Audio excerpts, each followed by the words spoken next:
ഒരുപാട് നാളുകളായി പോകണം പോകണം എന്ന് വെച്ച് മാറ്റി വെച്ചിരുന്ന ഒരു ട്രിപ്പായിരുന്നു KSRTC ഉല്ലാസയാത്ര. എന്തായാലും ഇത്തവണ ഞങ്ങൾ പോയി. ഒട്ടും കോൺഫിഡൻസ് ഉണ്ടായിരുന്നില്ല, ഹൈലി കൺഫ്യൂസ്ഡ് ആയിരുന്നു. കാര്യം ഒട്ടും ഈ ബസ്സിൽ യാത്ര ചെയ്ത് ശീലമില്ലാത്ത ഒരാളാണ് ഞാൻ. സോ ട്രെയിനിൽ യാത്ര ചെയ്യാൻ ഇഷ്ടമുള്ള എനിക്ക് ഈ ബസ് യാത്ര ഓൾറെഡി കൺഫ്യൂഷൻ ആയിരുന്നു.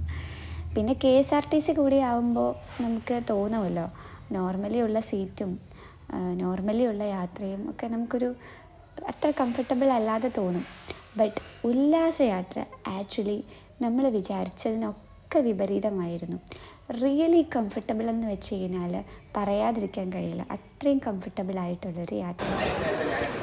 സോ നല്ല സീറ്റ്, നല്ല വണ്ടി, പിന്നെ നമുക്ക് നല്ല രീതിയിൽ യാത്ര ചെയ്യാൻ പറ്റുന്ന ഒരു സൗകര്യം അതിലുണ്ട്.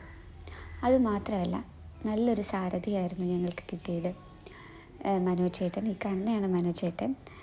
ആൻഡ് നല്ല രസമുള്ളൊരു ട്രിപ്പായിരുന്നു. സ്ട്രേഞ്ചേഴ്സ് എല്ലാവരും കൂടിയിട്ട് ഒരു മനോഹരമായ യാത്ര. ഞങ്ങൾ പാട്ടുപാടി, ഒരുപാട് സംസാരിച്ചു, ഫുഡ് കഴിക്കാൻ കടയിൽ കയറി. അതും നല്ല നീറ്റ് ആൻഡ് ക്ലീൻ ആയിട്ടുള്ള കടയിലാണ് ഞങ്ങളെ കൊണ്ടുപോയിട്ടുള്ളത്. അത് കഴിഞ്ഞ് ഉച്ചയ്ക്കുള്ള ഫുഡ് KSRTCയുടെ തന്നെ വകയായിരുന്നു, അതും കഴിച്ചു. അത് കഴിഞ്ഞ് ഞങ്ങൾ വാഗമൺ, പരുന്തുംപാറ, പൈൻ ഫോറസ്റ്റ്, മുട്ടക്കുന്ന് ഒക്കെ കറങ്ങി അടിച്ച് ഇടയ്ക്ക് വെച്ച് ഒരു സ്ഥലത്ത് നിർത്തി ഫോട്ടോസ് എടുത്തു. തേയിലത്തോട്ടത്തിൻ്റെ നടുക്ക് നിന്ന് ഫോട്ടോസ് എടുക്കാൻ കഴിഞ്ഞു.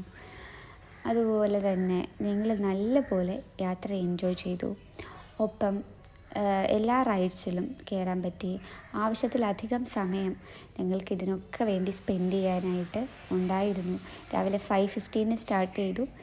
നൈറ്റ് ഒരു 11:30 ആയപ്പോഴാണ് ഞങ്ങൾ വീട്ടിലെത്തുന്നത്.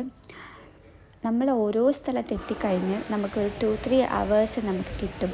നമുക്ക് ഫുള്ള് എൻജോയ് ചെയ്ത് തിരിച്ച് വണ്ടി അവിടെ ഉണ്ടാവും, നമുക്ക് വന്ന് കയറി സമാധാനമായിട്ട് ഇരുന്ന് പോകാവുന്നതാണ്. അത്രയും സേഫായിട്ട് സെക്യൂർഡായിട്ടാണ് നമ്മളെ കൊണ്ടുപോകുന്നത്. ഞങ്ങളെല്ലാവരും ഹൈലി എൻജോയ് ചെയ്തു.